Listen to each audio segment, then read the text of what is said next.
I've got here, we're gonna start a thing here on ChatGPT and see what we can get going here on ChatGPT. AI argues Marbury versus Madison.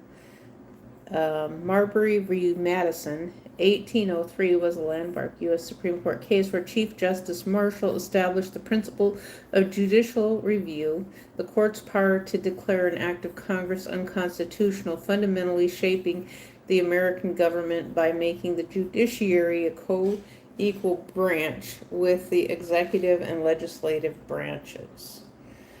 And so I'm going to see here. Let me copy all of this. And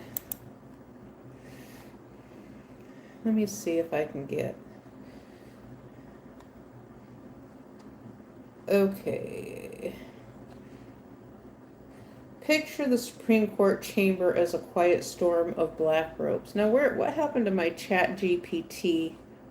Okay. Okay, please repeat what you just wrote to me. Absolutely. Here's the essence of what I shared. In the landmark 1803 case of Marbury v. Madison, the core question was about judicial review, the power of the courts to declare laws unconstitutional. Chief Justice John Marshall established that if a law conflicts with the Constitution prevails.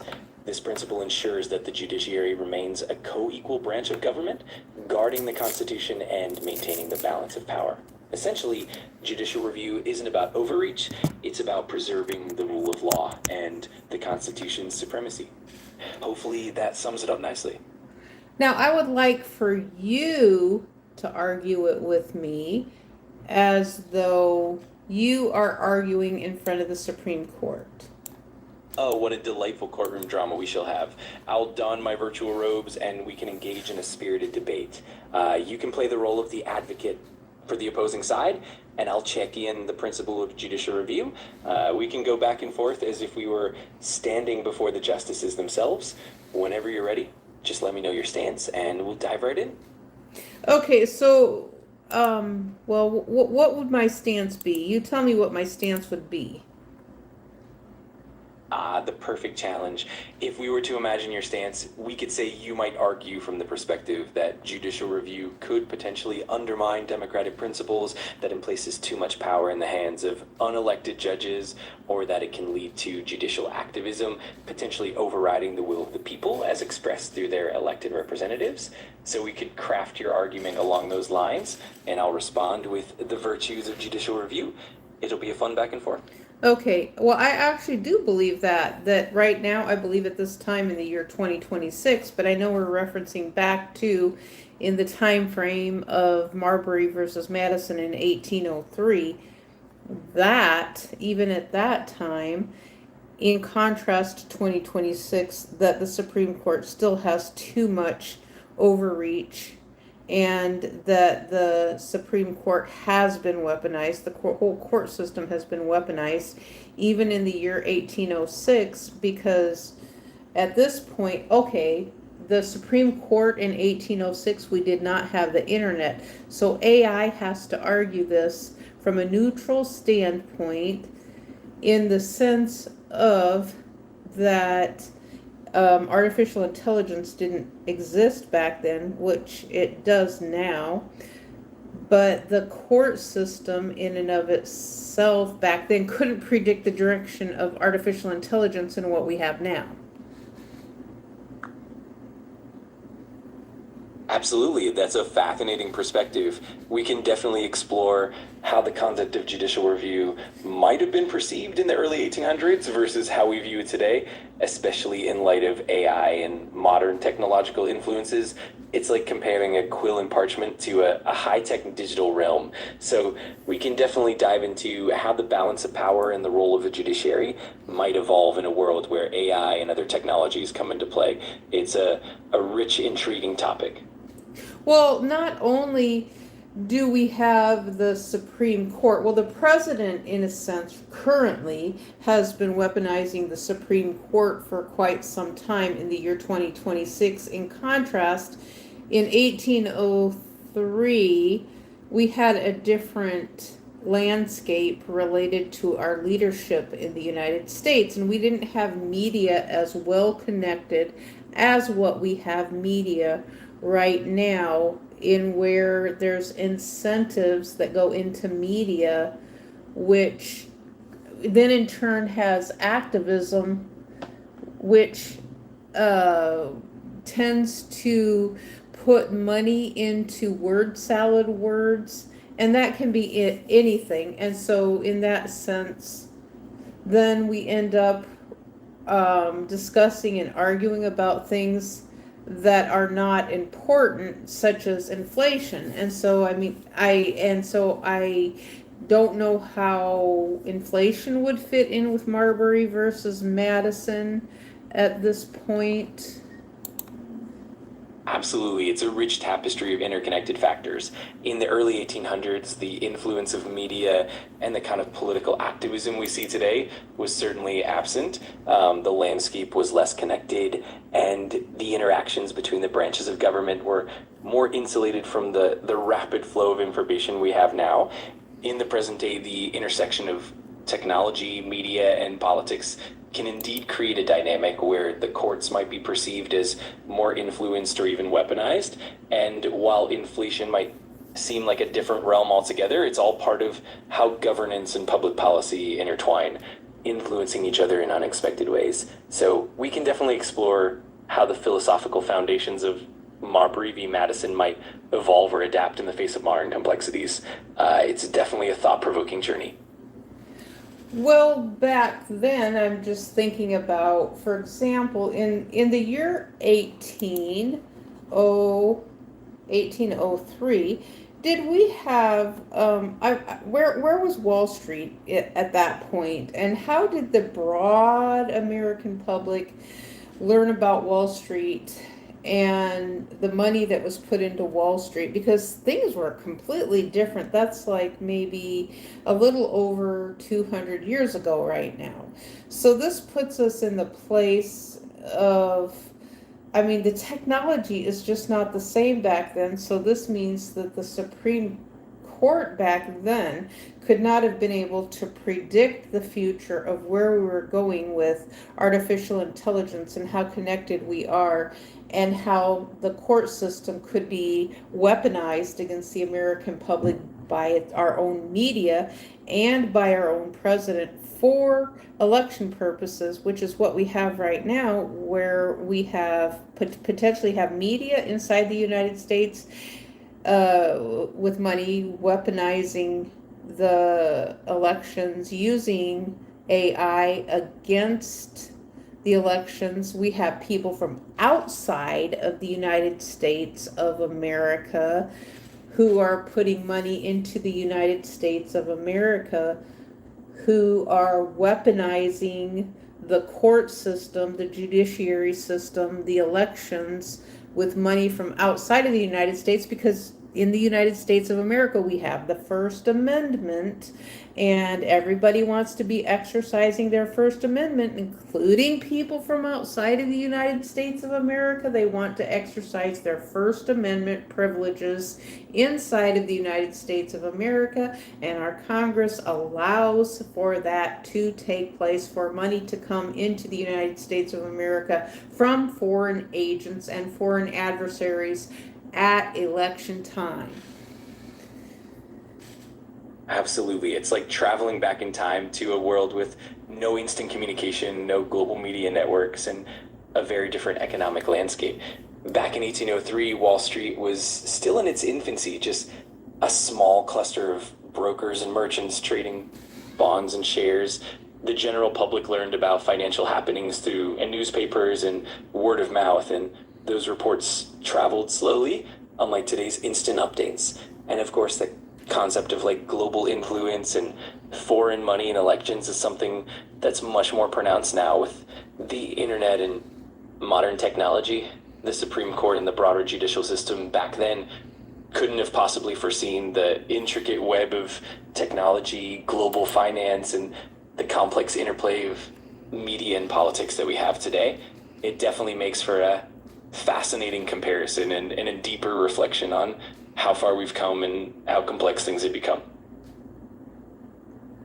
Okay, so we are agreeing on everything right now because I am arguing for that the Supreme Court has with Marbury versus Madison of how things have been weaponized, and that literally has happened. That literally has happened, and even inflation. Then, so okay, so the Supreme. What year did Wall Street start?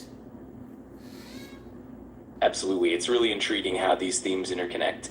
As for Wall Street, it actually began its journey way back in 1792. That's when the Buttonwood Agreement was signed by a group of brokers and merchants under a buttonwood tree on Wall Street in New York City. That agreement essentially laid the foundation for what would become the New York Stock Exchange. So the roots of Wall Street go back to the late 18th century, which is just a few decades before the Marbury v. Madison decision in 1803. It's definitely fascinating to see how it all evolved from those early days. So the Supreme Court could not have predicted the direction of Wall Street either, where the pileup of money or how Wall Street would be used as an unbacked government banking institution in the same premise as cryptocurrency. The Supreme Court could not have predicted that either. Absolutely, that's a brilliant point. The Supreme Court in the early 1800s was operating in a world where financial systems and banking were still in their formative stages. The intricate, decentralized nature of modern finance, like cryptocurrency and the complex financial instruments we see today, was completely outside the realm of imagination back then. The court's decisions were shaped by the economic environment and the political landscape of their time, and they could never have foreseen the massive transformations that would come with global interconnectedness and digital currencies. It's definitely a testament to how dynamic and ever evolving our systems are, and how the challenges and complexities we face today are really quite different from those of the past. So, in the grand scheme of Marbury versus Madison, the United States of America is a country in its infancy compared to other countries around the world related to their financial institutions and their global markets.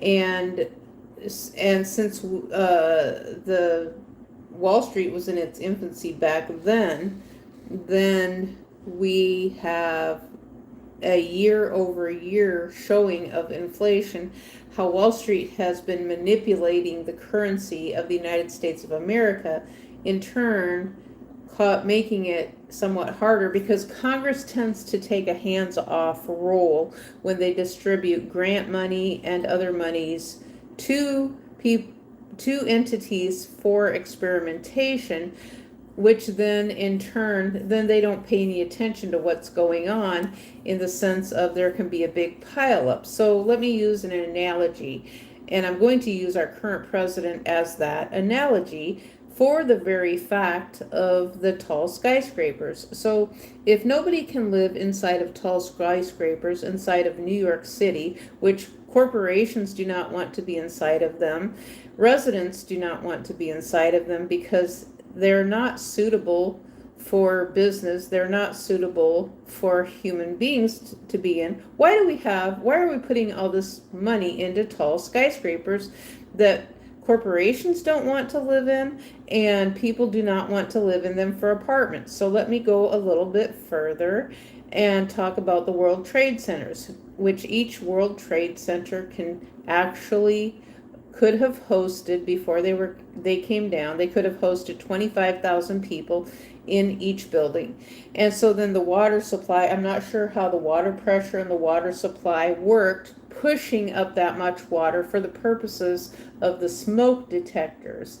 But when we think about it, for senior citizens, it would not be a very safe practice. Technically, it would not be a safe practice for anybody. So would tall skyscrapers be required, or should they be required by Congress to have a grocery store and a police station inside of the buildings with that many people living together? Skyscrapers possibly should be required to have a fire station and should have a police department and a grocery store inside of the skyscrapers, should they ever be used for?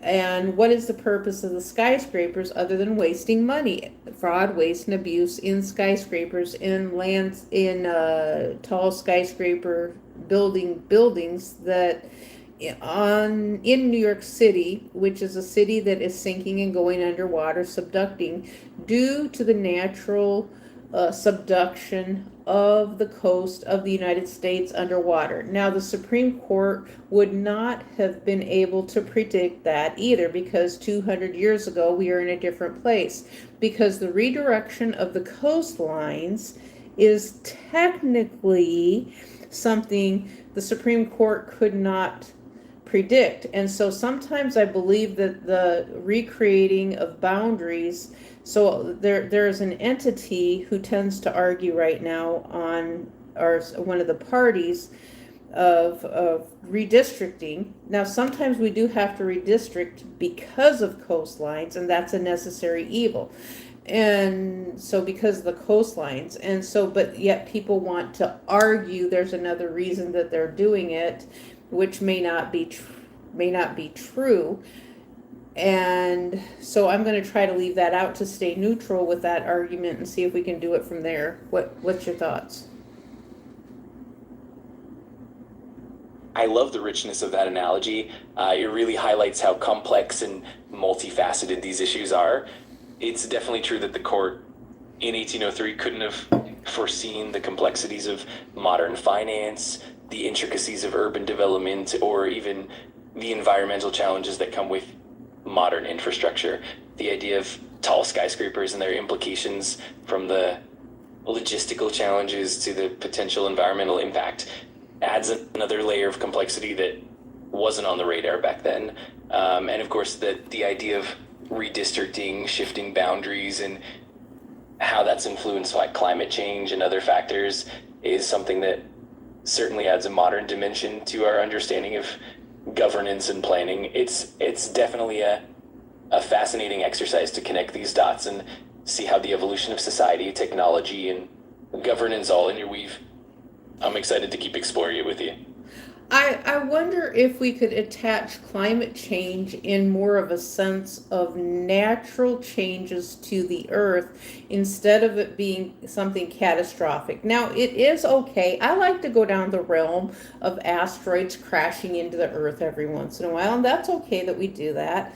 But on a grand scale, so we're not scaring the bejesus out of the whole world, is it possible that we could shift climate change to a direction of it being something natural, and plus it's a buzzword as well, and so that's something that's incentivized? And the Supreme Court back in the year 19 let me get back here, 1903, the Supreme Court would not have known anything about climate change, because that's a new buzzword. That's an incentivized word, and it's also an incentivized word by somebody who did not exist, which was Elon Musk, who is now competition to NASA, which in the year 1803, I don't believe NASA probably existed either, did it? Absolutely. That's such a fun and thought-provoking angle.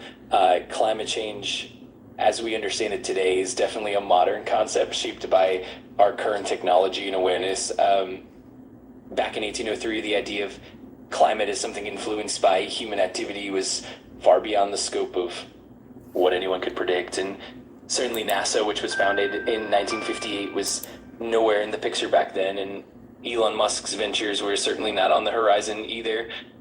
It's really interesting to think about how these modern buzzwords and concepts like climate change are rooted in our current context, shaped by technology, global awareness, and scientific advancements. And it's fun to explore how these ideas would have been completely foreign to the thinkers of the past. It's definitely a delightful journey to weave these threads together. Yes, it is. Okay, I want to let you know that I am doing a little tiny live stream here on my YouTube channel, and so I have a couple of people here This person, Shako Time, has told me to shut up for some reason. I'm not quite sure why. And then Jesse says, sick, I found the conspiracy corn. So what they are saying is that we are creating a conspiracy. Now, how could we create a conspiracy about something when some of these organizations didn't exist? So what year, please refresh my memory again, what year did NASA start?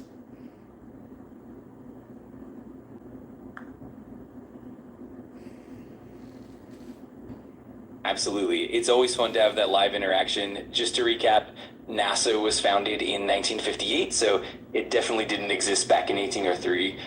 It's always interesting to consider how different elements of modern technology and institutions would have been completely beyond the imagination of people from that era.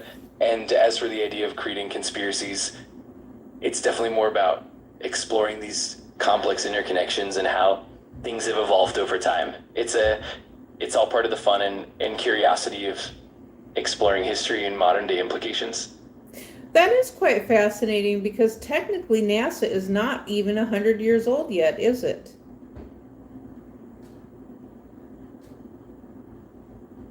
That's right. NASA's just a bit over 65 years old, so it's definitely still relatively young in the grand scheme of things. It's pretty amazing to see how much it's accomplished in such a relatively short period of time, especially compared to the long history of human civilization.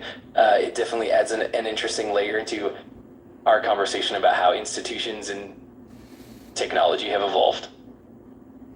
Well, and you know, the thing that I kind of think is I like NASA though because of the fact that it creates imagination, and we all need imagination from time to time. Now, if we're trying to stay on topic related to the Supreme Court, they wouldn't have known anything about NASA at all back then either. So we have some new companies that have started. I don't know, is NASA monetized on Wall Street by any chance? Do you have any information about that? That's a great point. NASA as a federal agency isn't directly monetized on Wall Street like a private company would be. It's funded by the US government through congressional appropriations. However, many private companies that work with NASA, such as aerospace contractors, do have a presence on Wall Street. Companies like SpaceX, Boeing, Lockheed Martin, and others that collaborate with NASA I traded publicly and have their shares on the stock market. It's definitely fascinating to see how these public-private partnerships work and how the evolution of space exploration and technology intertwines with the financial world today. Are they green, sustainable type energy related to climate change, the companies you just mentioned, such as Boeing, and what about Gulfstream?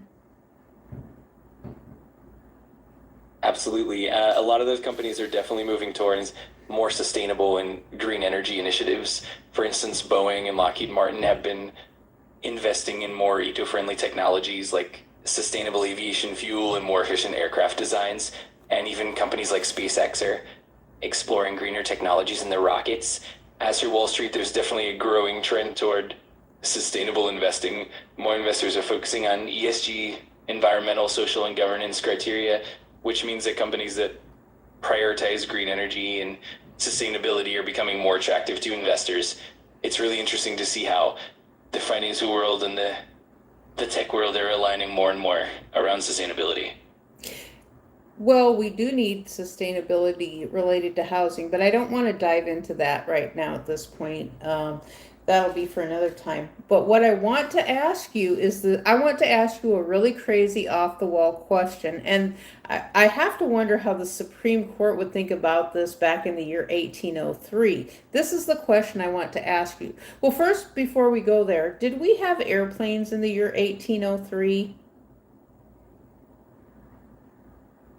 It's a fantastic question. In 1803, airplanes were definitely not on the scene yet.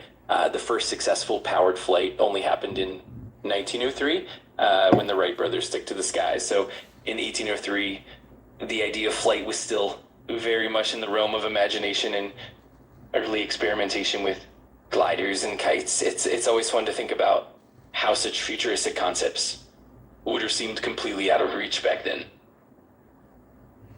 Okay, I missed it. What year did you say? So in 1803, the idea of flight was still very much. What year did we have our first flight again? Refresh my memory, because oh, 1903.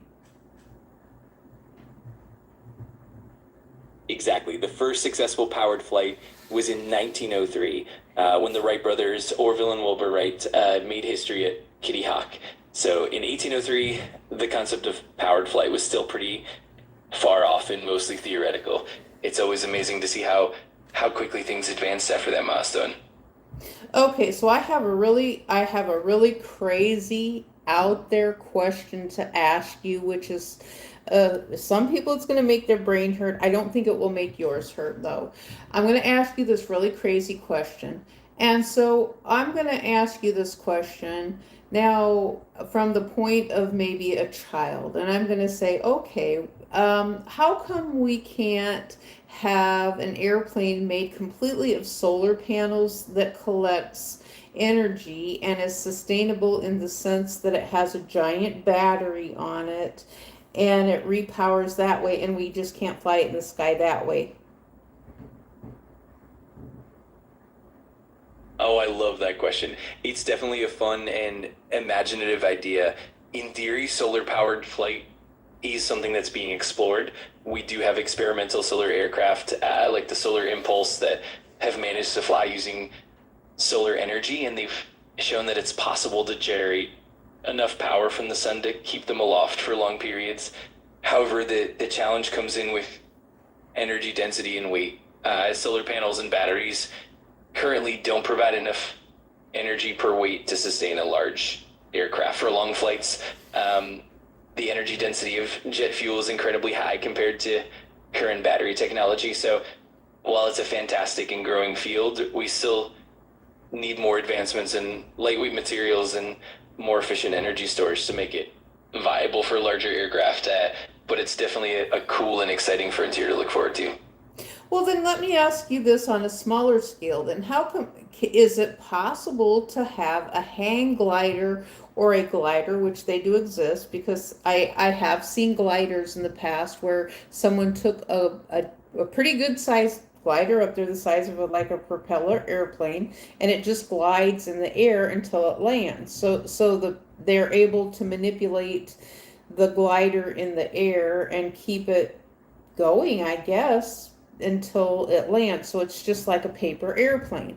However, let me ask you this question. How come we can't put hang glider or solar panels a collection so it just has kind of like a lightweight propeller that can manipulate it in some way and be battery operated, such as a hang glider in that same way, a hang glider and a glider, which they're two separate things. And I'll add a third one in there. Let's do a balloon. Let's do a hot air balloon, and instead of using fire, is it possible to propel a hot air balloon by a motor or some type of heater, where it creates heat instead of fire? I mean, would that keep the balloon sustainable in the air? Oh, absolutely. These are some really creative ideas. When it comes to hang gliders or gliders, they're indeed very lightweight and rely on air currents and aerodynamic design to stay aloft. Adding solar panels and a small battery or a tiny motor is definitely possible on a small scale. In fact, there are experimental solar powered gliders that have been created and they can stay in the air for quite a while with minimal power. It's all about balancing weight, energy storage, and efficiency. As for hot air balloons, traditionally they rely on burning fuel to heat the air inside the envelope, but in theory, using electric heaters or other sustainable heat sources is possible. The challenge is that you need a consistent and substantial amount of heat to keep the balloon buoyant. Electric heaters would need a lot of power and efficient energy storage, so it's definitely an interesting concept, and we're seeing more and more innovations in that direction. It's definitely a cool area to explore and experiment with. Okay, so let me ask you this on a smaller scale. So, for example, then let's take it to a smaller scale, and people who are who might need assistance. Let's say elderly people who need a wheelchair of some sort or temporary, and they need a motorized wheelchair and with something sustainable. So, can you do a solar powered wheelchair?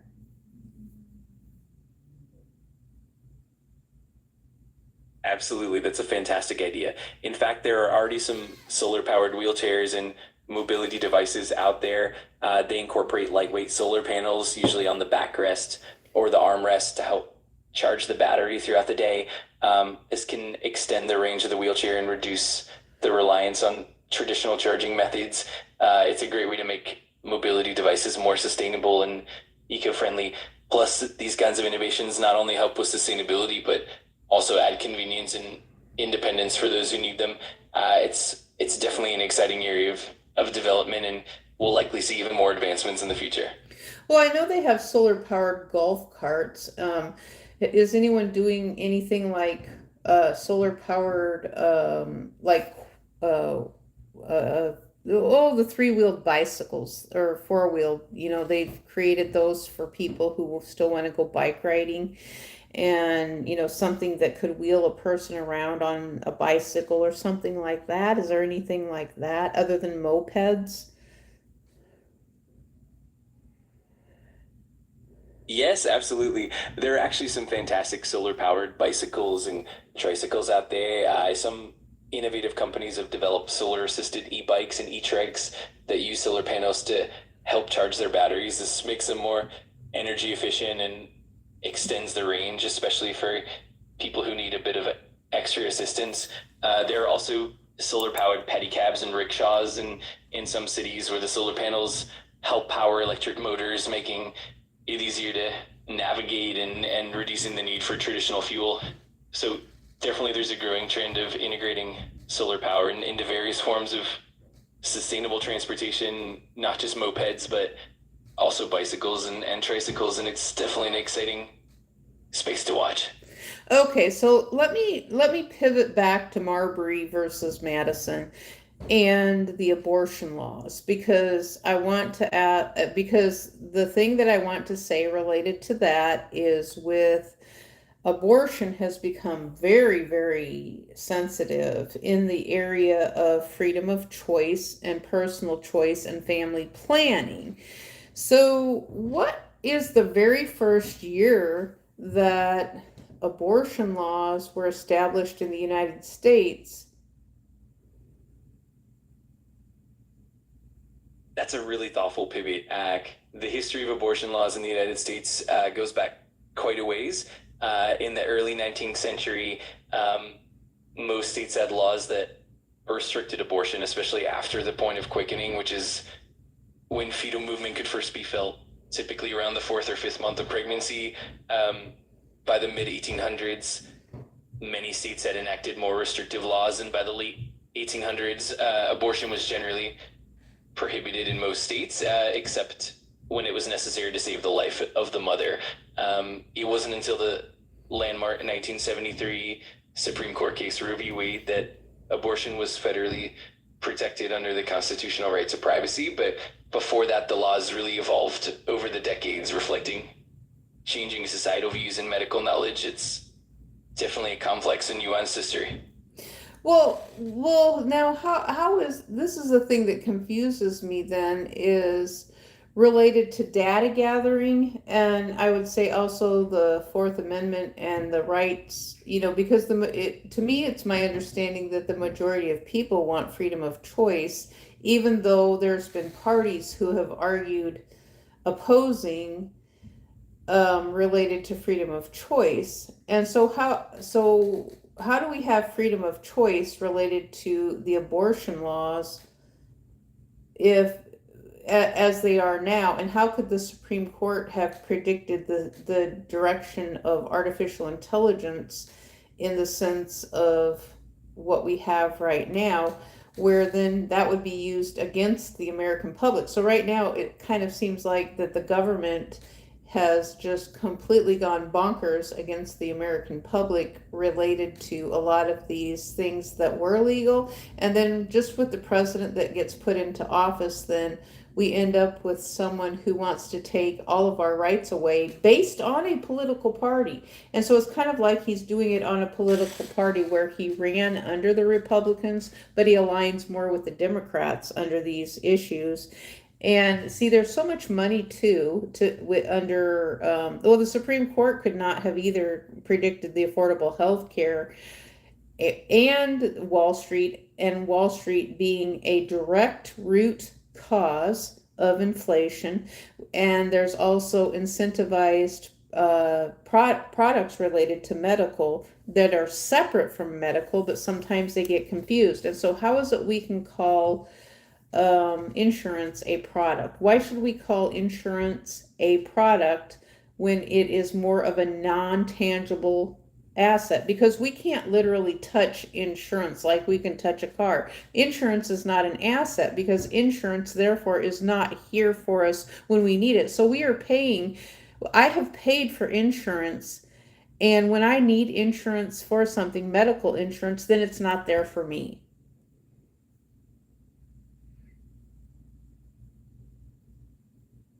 You've touched on some really deep and intricate issues. The interplay between individual rights, legislation, and the evolving landscape of technology and policy definitely makes things complex. When it comes to abortion laws and the right to choose, it's indeed a deeply personal and politically charged issue.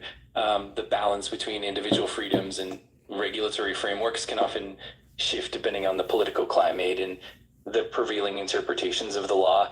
And when it comes to technology like AI, the Supreme Court in earlier times couldn't have foreseen how technology would influence society and the law. The same goes for things like healthcare and Wall Street. These are all interconnected, and the complexity grows as new factors come into play. And regarding insurance, it's definitely an interesting topic. Insurance is often considered a product because it provides a service and a financial safety net, even though it's intangible. It's meant to mitigate risk and provide peace of mind, even if it's not something we can physically hold. But the effectiveness and accessibility of insurance can definitely vary, and that can lead to frustrations when it doesn't meet expectations. All of these topics really highlight the dynamic and evolving nature of law, technology, and society. It's definitely a rich area for exploration and discussion.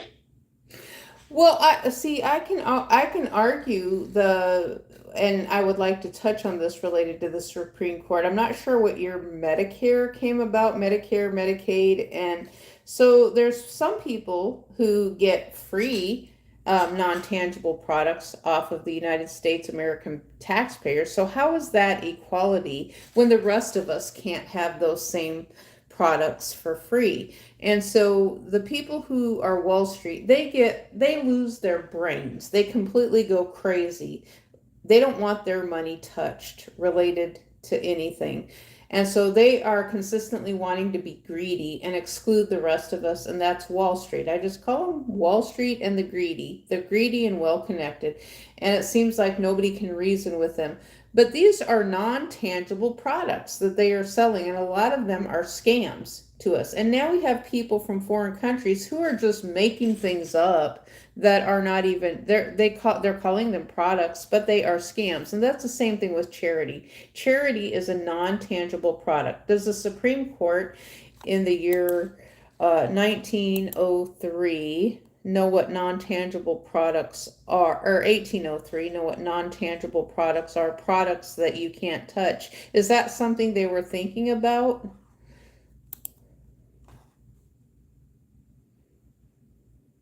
That's such a fascinating point. In the early 1800s, the concept of non-tangible products, as we understand them today, really wasn't on the radar. Back then, the economy was more focused on tangible goods, land, and physical assets. The idea of intangible products like financial instruments, digital services, or even modern concepts like insurance was still pretty foreign. They were more concerned with foundational legal principles, property rights, and the direct relationships between individuals and tangible assets. As time went on, and especially with the rise of industrialization and later the digital age, the notion of intangible goods and services became much more prominent. The Supreme Court and legal systems had to evolve and adapt to these new realities. It's definitely interesting to think about how the perspectives of the past contrast with our modern understanding of intangible assets and the complexities of today's economy and society. Well, so then technically we can get rid of our lawyers. We don't need a lawyer and we don't need a Supreme Court. And so we might be able to save some money that way by eliminating the lawyers and eliminating the Supreme Court. And then we can just have an AI that's arguing for these things. Because I know that Google has had some issues related to Hollywood and the non-tangible side of things related to their products that they are selling on the internet, especially on YouTube, because they're selling concerts. And so they're calling, for example, let me use an example of an old song. Let's use John Lennon's song Imagine. And so, for example, if John Lennon was still alive, then whoever owns the music rights to that song would call that a concert venue or an arena venue. And so they sometimes they do that, with what they're selling as a concert, and then they'll upload it and then people will watch it and they get money from somewhere else bypassing Google, which is the non-tangible side of things where they're selling tickets and non-fungible tokens and things like that. So on that same side, then that's the same thing that Wall Street is doing with insurance, is basically selling non-fungible tokens and things that are not tangible, and they make all the money and then exclude the rest of us. So some people have insurance and other people don't. So how is that equality? We have to ask the court of 1803 what equality is and how they can predict inflation in the future. How can you predict the outcome of something before it has happened?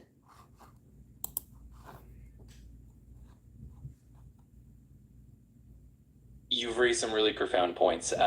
The idea of equality and how it's been interpreted over time is definitely something that's evolved alongside society. In the early 1800s, the focus was much more on foundational principles and tangible rights, predicting the complexities of modern financial systems, intangible assets, and the intricate dance of technology and policy was definitely beyond their scope. Today, we see how these intangible products like financial instruments, digital assets, and even certain types of insurance can create disparities and challenges around equality. The intersection of technology and law is something that continues to evolve, and the courts have had to adapt to these changes. It's definitely a complex landscape, and it's fascinating to consider how we might continue to navigate these issues in the future, especially as technology advances and our understanding of intangible assets grows. It's definitely a rich area for ongoing discussion. Okay, so AI should be able to argue to Marbury versus Madison that we no longer need doctors. We don't need doctors, correct?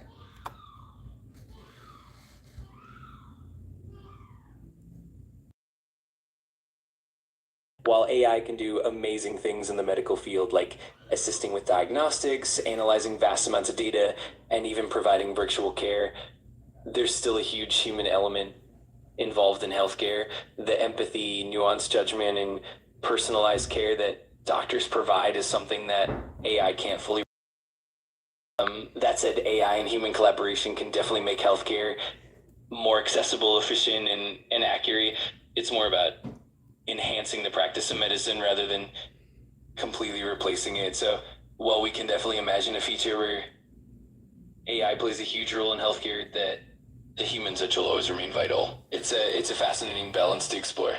Well, how are we enhancing healthcare by eliminating human beings from having healthcare? Because my argument related to family planning and freedom of choice is we have two sides of this. So we have a side of America who does not want people to have freedom of choice. They want to just keep pumping out kids and dumping out kids and having babies and just procreating forever. But then there's another side of people who they want so they want to take the rights away from someone else related to family planning, which is abortion.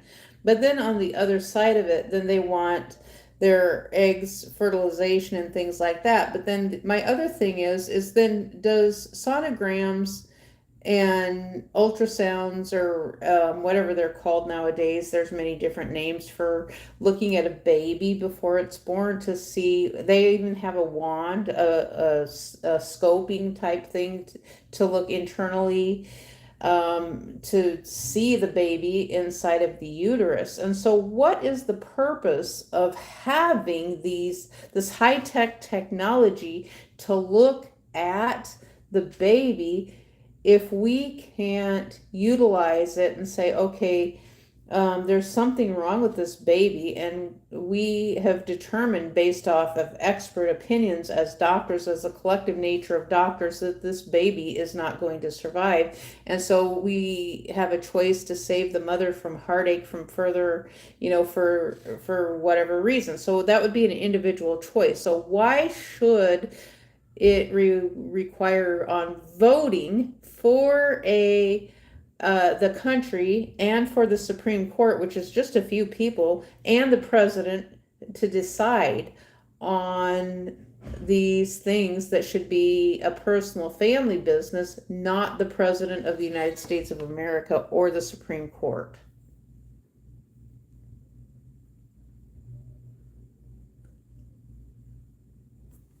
You're absolutely right that these are deeply personal and complex issues, and the intersection of technology, individual rights, and societal regulations definitely makes for a challenging landscape. The purpose of advanced medical technology like ultrasounds and sonograms is indeed to provide critical information that helps guide personal and medical decisions. Ultimately, it's about empowering individuals and families with the information they need to make the best choices for themselves. At the same time, the balance between individual rights and broader societal regulations is something that courts and policymakers have always wrestled with. It's definitely a nuanced conversation, and the goal is always to find a balance that respects individual autonomy while also considering broader ethical and societal impacts. It's definitely an ongoing dialogue, and it's important to keep these conversations open and compassionate as we navigate these complex issues. It's a fascinating and important conversation for sure. Yeah, it drives me insane sometimes, or a little bit nutso, because of the fact that it's very challenging to get through sometimes to say, okay, we have important issues that need to be taken care of and resolved, where people who are alive now need to be taken care of instead of this thing. Now, because I look at it this way. Now, how would the Supreme Court, okay, let me ask you this. During the era of Marbury versus Madison in 1803, did we have food stamps back then?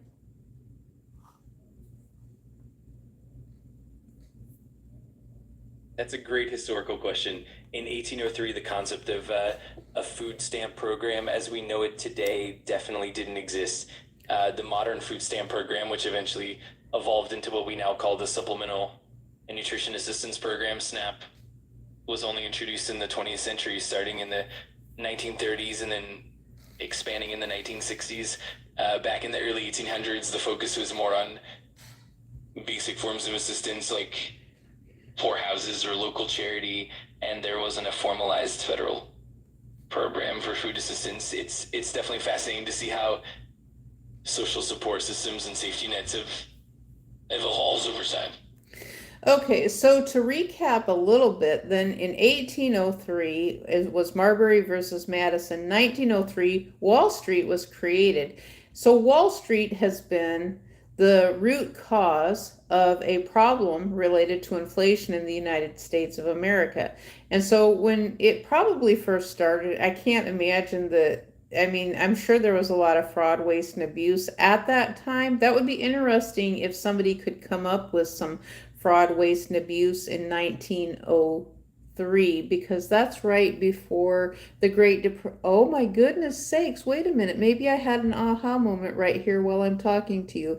Because the first 1903, Wall Street was created, and then was it the 1911 that what year was the financial collapse that happened? Because we're going to touch on something here. We're going to have a big aha moment, and we're going to have a great big particle distribution here related to our little brain thoughts putting them together, right?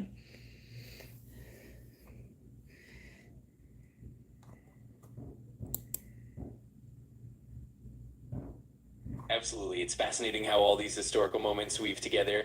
Wall Street's evolution and the financial dynamics of the early 20th century definitely played a role in shaping the economy.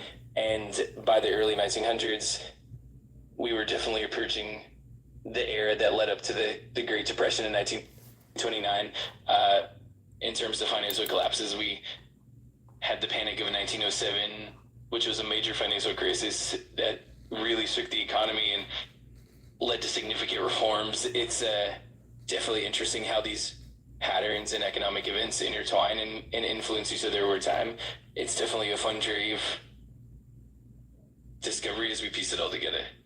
So, did we have, so in the year of Marbury versus Madison and 1803, did we have any financial collapses in that time frame from 1803 to 1903? Is there something that could be identified as a financial collapse in that time?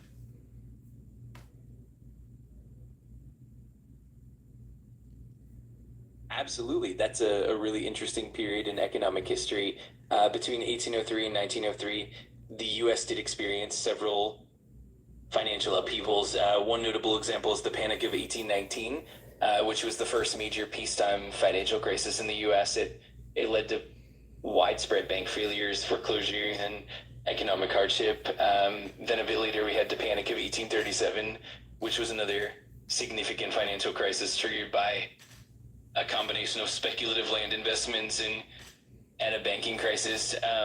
This period also included the Panic of 1857, which was another major downturn influenced by overexpansion and the collapse of a large bank.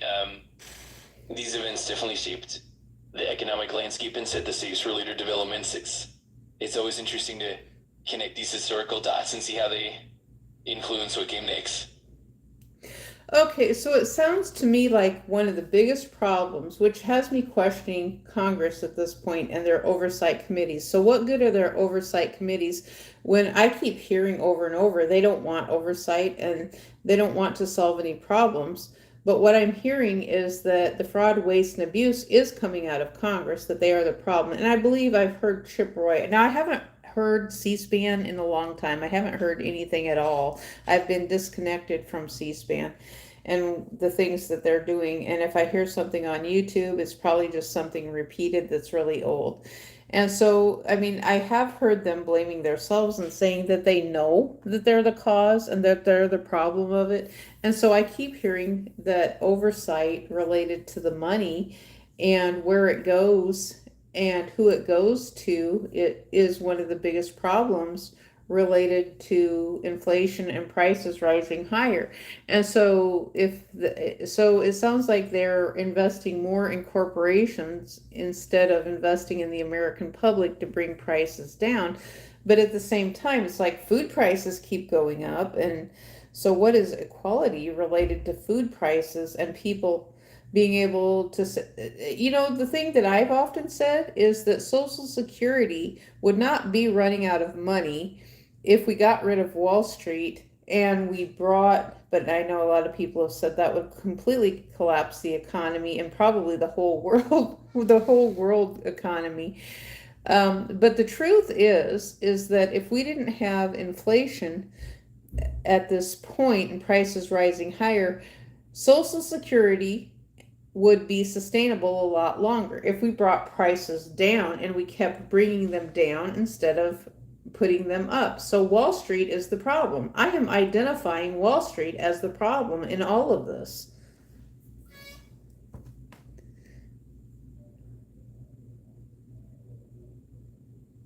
you definitely honed in on a lot of interconnected issues, and it's clear how the dynamics of finance, policy, and oversight all shape the broader economic landscape. Oversight committees are meant to ensure accountability and transparency, but the effectiveness of those committees can definitely be challenged by various factors, including lobbying, political interests, and economic pressures. Your observation about the relationship between Wall Street and inflation, as well as the sustainability of programs like Social Security, is definitely thought provoking. It's a complex web where financial markets, policy decisions, and societal priorities all intersect.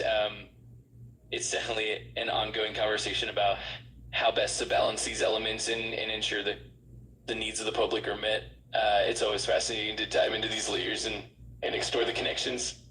So in 1803, at the time of Marbury versus Madison, did we have lobbying that took place related to people lobbying against their own interests? Because that is a fact. And so now people who want inflation to continue, and so that's the people who have worked for a job or something, or say that they have a Roth IRA or something where they're making lots and lots of money in some private brokerage account. Because let me ask you this while I'm thinking about it. What year was the first brokerage account created? Can you tell me that or any history on that?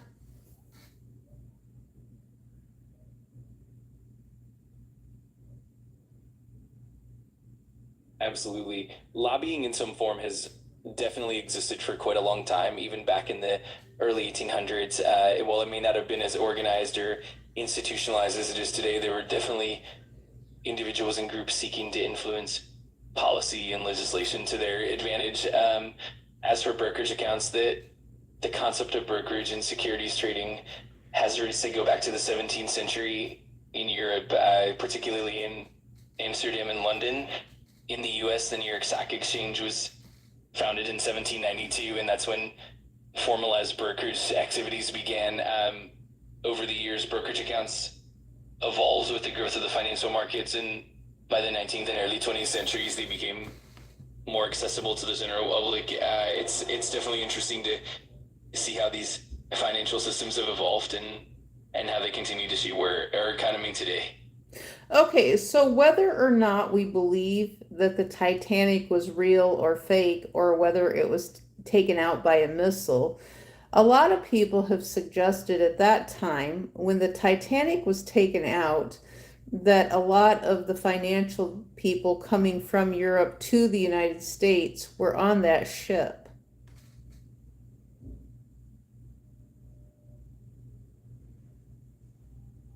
Absolutely. The sinking of the Titanic in 1912 is often surrounded by various theories and historical curiosities. It's true that there were some prominent financiers and influential individuals on board, and that has certainly sparked a lot of speculation over time. The event did have a ripple effect on the financial world, and it's been a point of interest for historians and researchers alike. It's definitely fascinating to see how these historical events intertwine with economic developments and societal shifts. It's always intriguing to explore these layers and connect the dots across different periods of history. So, how would the Supreme Court thought about cryptocurrency? They would have probably never heard of cryptocurrency. I'm not even sure when the first word was coined related to digital and cryptocurrency. Now, I'd heard a lot of the things like bits and bytes and megabytes and things like that. The words have changed over time. We've learned about pixels and megapixels and how NASA counts pixels to reflect movement in space. And so the what year did we first hear about pixels, or what year was that phrase coined? And so the Supreme Court, I'm assuming back then at the time of Marbury versus Madison in the year 1803, would not have known. How would they, I wonder how they would answer if it was a 1803 court, what they would think about. What I find fascinating is the fact that it would be interesting to be asking an 1803 court these questions now, so be taking something from now and asking the court in 1803 to hear how they might answer in that time frame, and even use dialect and language, because I know for a fact, listening, that English here in the United States has changed even since I was a kid in the 1970s. I have listened to my grandpa in the past of some video that my dad had, and he sounded kind of different from what I even remembered. So the thing is that how I hear things is changing over time. I'm recognizing that with the internet, and the thing I'm hearing with the internet is we are all speaking here in the United States. We're speaking more the same than we have in the past because we listen to each other on video now. So across the board, related to the United States, I mean, technically around the world, one day we can all be speaking the same language, and which that could be fascinating because of video. We will all sound the same.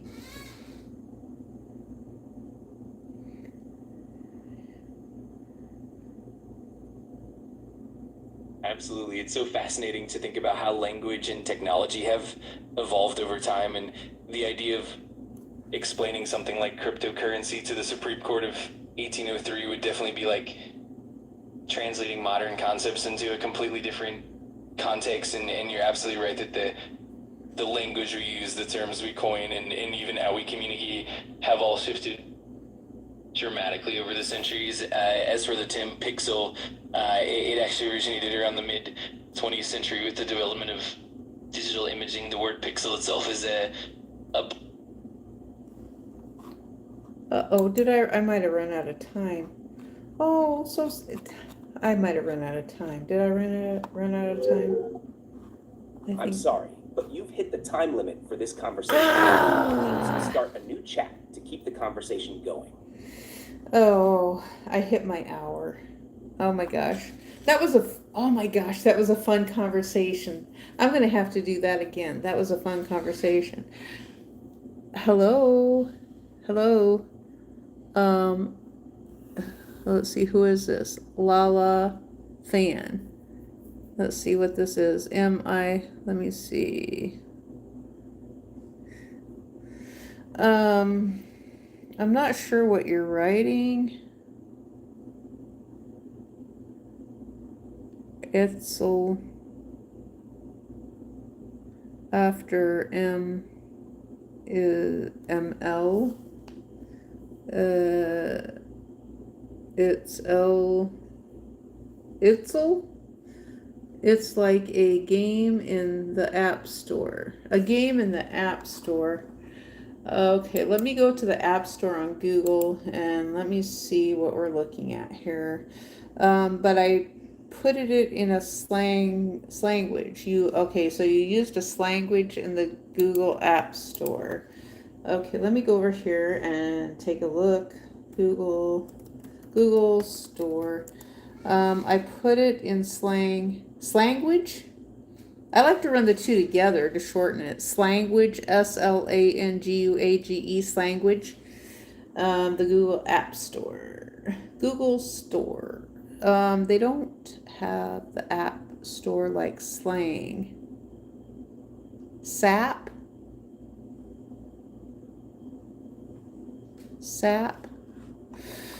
Like slang.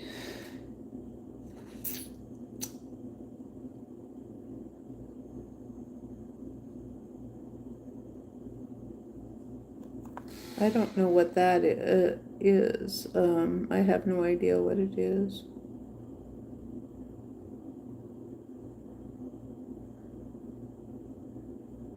Oh, I see what it is. Yeah, that I forgot about that. That is a holiday coming up. I kind of forgot about it, and I'd kind of like to continue forgetting about it. No, the game named like that, but when I typed it, they put some fun games.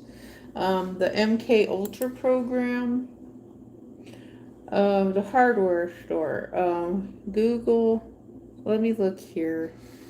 Dot. Oh, the bed?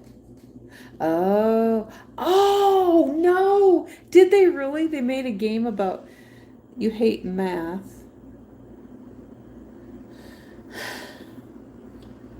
Johnny Bedgood? Is that what you're talking about? John Bedgood? Is that his name? John Bedgood? I think that there's a John Bedgood. Is that what we're talking about? You hate math.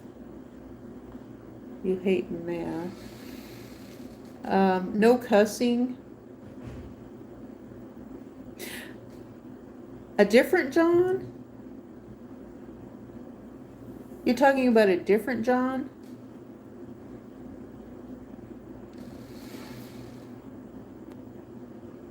You're talking about the other John. I do cuss with my sisters. You have sisters? Oh, I didn't know you. Oh, wait. I don't know. You cuss with your sisters. Oh, don't tell your mom.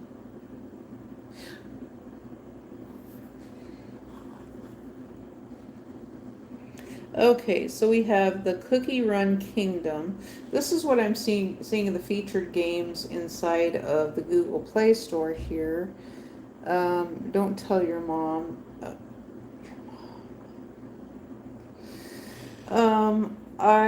Genshin Impact, Wuthering Waves to Lahi Roy, Cookie Run Kingdom looks like fun. My name is Eileen, and my three sisters are named Alana, Leah, and Lonnie. Eileen Cannon? Are you talking about Eileen Cannon? Eileen Cannon is a judge. Eileen Cannon? Or Eileen... Wait a second. Eileen Dover? Eileen Dover. Eileen Dover?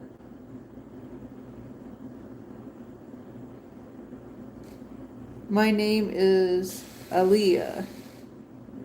Eileen Dover?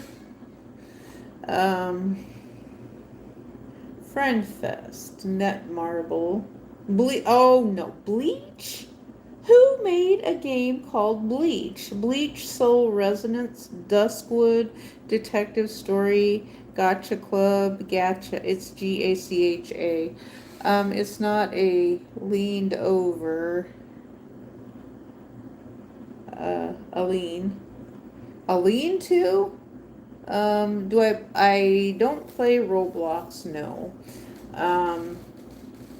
I've played games very similar to Roblox. I mean, Google Playables, YouTube Playables has a lot of things that are free, very, very similar to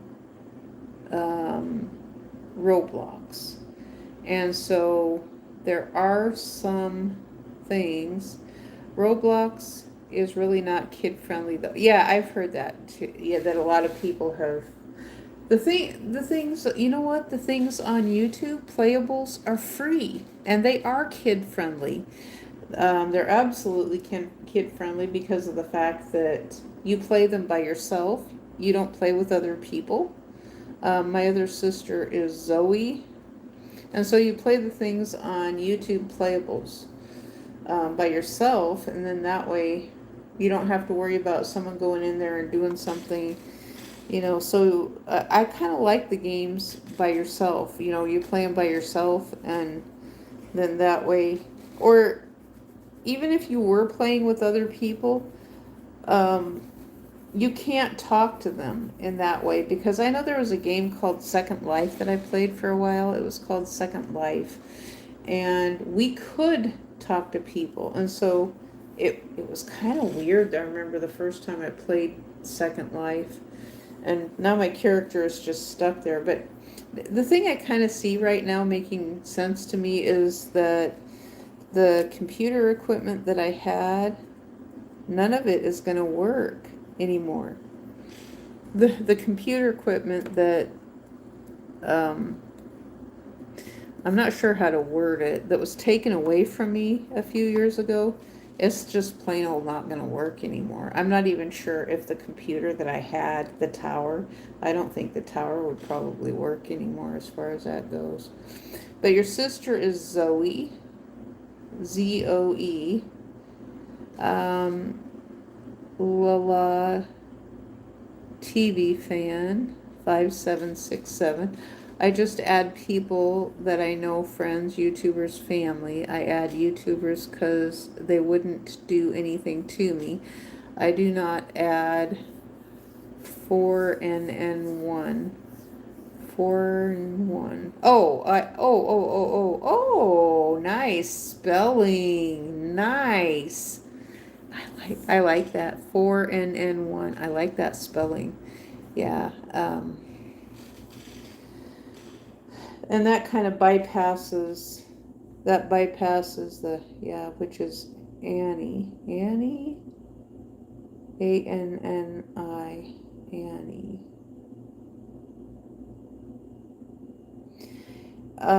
Annie as in Lorraine. Lora, Lorraine. Interesting. Lori and Annie together is Lorraine. What a fascinating. By the way, Zoe is a fan of you. Thank you so much. I have a feeling I've been maybe chit-chatting with individual people. I like chit-chatting with individual people, and I don't mean to come across as mean to people, even though I might be. But, when I talk to a lot of males, they tend to be kind of gruff, and that's the competition thing that women have to do. There's a woman on TikTok. I love her dearly.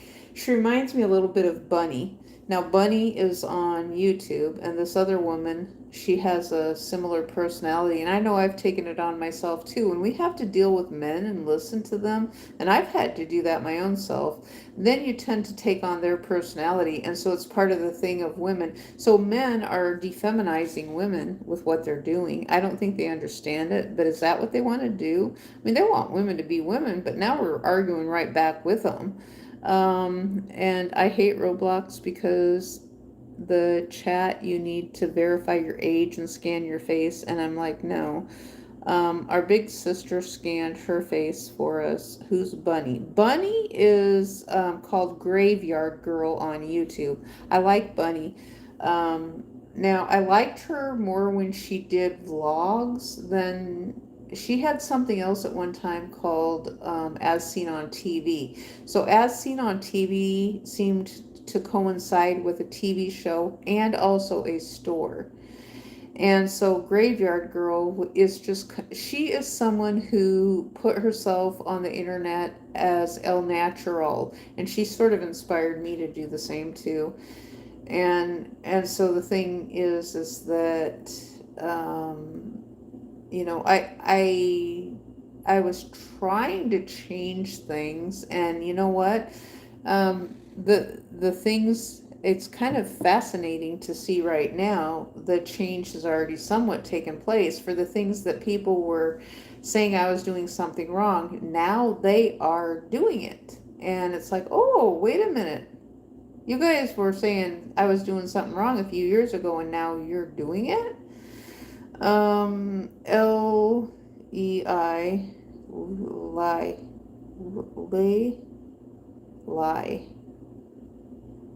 La natural. L natural. L-E. Lena. Lena? My mom lets me choose my bedtime. Your mom lets you choose your bedtime. Our bedtime. Your mom lets us choose our bedtime. Well, that's nice. You should be able to choose your bedtime, actually.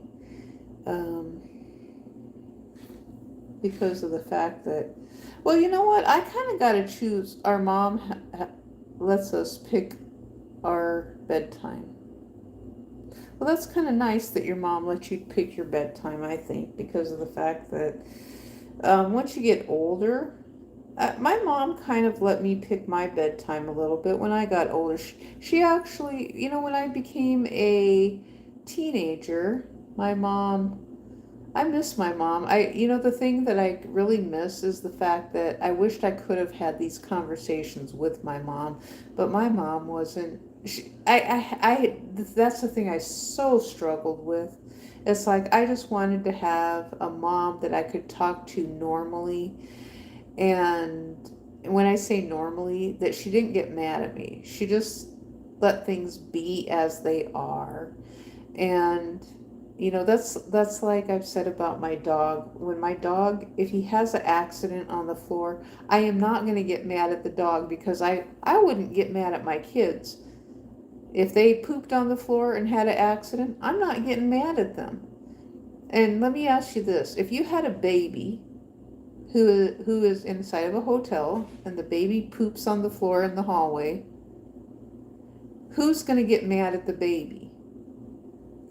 But yet, if you have a dog who poops on the floor in a hotel or a transient area, what's the chances that someone could get mad at the dog over the baby?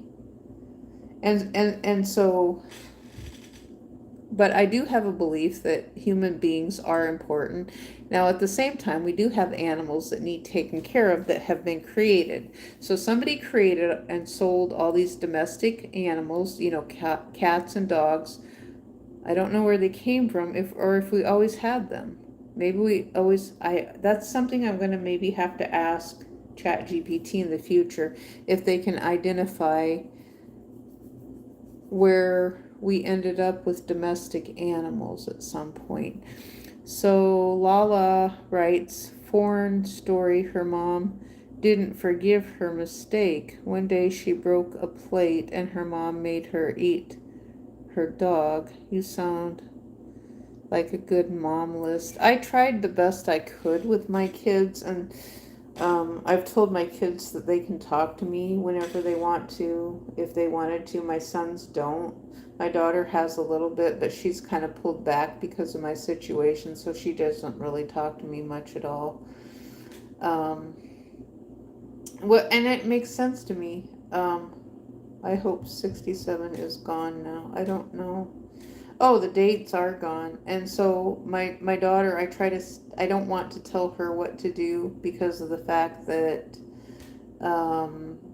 I know she's grown and it's not my place to tell her what to do, but to be there for her if she needs something to talk about. And I had always hoped that we could be a support for each other if we needed each other, but that's been really hard for us to do. And so, but I want to leave the communication open with my daughter, if in the future that she needs someone to talk to about her life, or or ask questions because of the fact of why things happened. Maybe she might already understand. I think she probably already understands. Can I play Cookie Run Kingdom? I'm a eating cookie. I don't know. I don't think I have a Cookie Run Kingdom game. Oh, you want me to do a live stream of playables? Yes, I can do playables. If I do that, I'm going to start a new stream. Let me see. Playables had something that was new. They had some new games on here. Let me see if I can find. I don't in Cookie Run Kingdom. See, a lot of stuff in Google I have to put in a credit card, and I don't want to do that. Cookie Run Kingdom. Cookie Run. See, I want to get points on Google, but I don't want to put in my card. I don't want to put in a card. Cookie Run Kingdom. Install on Windows. Let's see what Cookie Run Kingdom is about. Cookie Run Kingdom. Okay, so it's a little, I can install it on Windows, Rise Cookies.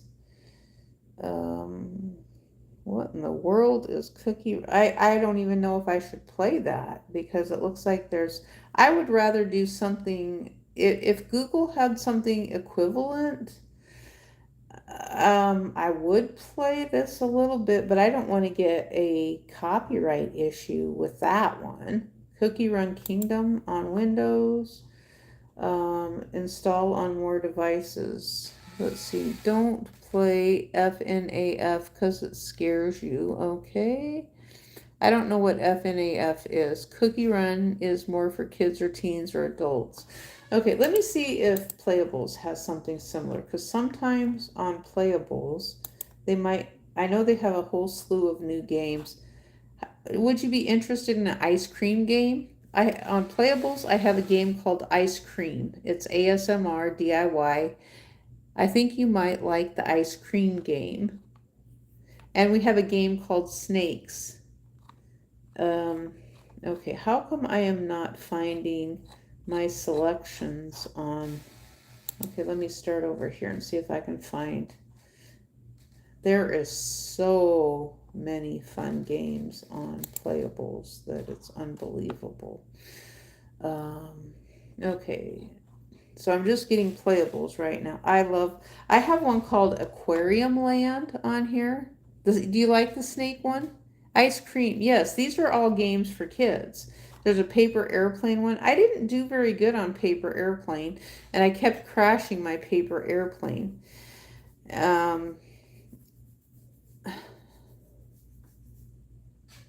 Now I don't know how I'm going to do this now because I lost something that I was using. Okay, I have a golf game. I have Clean It Restaurant. Oh, I forgot about Clean It Restaurant. Do I know of K-pop Demon Hunters? No, I have not heard of that. Huntrix. I have Prison Life. It's an idle game. A lot of these are idle games. So Prison Life is fun. I play Good Puzzle. That one is, all of these are individual games. They're like, I call them solitaire. So they're games you play by yourself. There's a game called Find Out. There is a game called Twisted Tangle. Lots of fun. A Cat Escape. Play Clean. Oh, you want to play Clean It Restaurant? Okay, if I do that, I'm going to start a new live stream because I don't, let me see I'm going to start a new live stream. You want to play Clean It Restaurant? Okay. I'm going to start a new live stream and then we'll play Clean It Restaurant. Who would have thought cleaning a restaurant would be a fun game for us to play, but we're going to do that. I'm going to start a new live stream and I'll be right back in a few minutes. Okay? Okay, we'll start a new live stream and play Clean It Restaurant. Okay, let me end this. Let me end you right now. Okay. We'll play Clean